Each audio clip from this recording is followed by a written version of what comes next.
साहू बाबू आमे सुनछु आपनकर तो लुहा कोड़े मटन ना भारी फेमस किए गला तुम काहे मो पोळा तरकाटा खाउनो काहे मो चिंगुड़ी चेचड़ा खाउनो कि नले चिली फुल भी खाउनो काहे से कलर चिप्स खाओ कोन टावर फेमस हो के तुम मटन देखो जाम माने एक्चुअली घटनाटा कोन कहले जाऊ माने एक पूरा सब देखैले व्यूज जीव मटनटा मार्केट चल सपोर्ट करो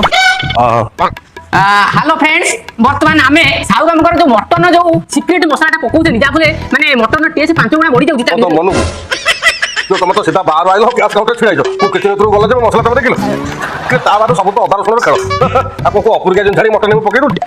सीक्रेट मसला बाबू हम जो घटनाटा कोन कहले खाली सपोर्ट करो खाली वीडियोटा खाली एडिटिंग कर पके दी देखिबा आपन दुकान जेति की फेमस अछि डबल फेमस अछि देखि आपन दुकान खाली उठिबो पड़ियो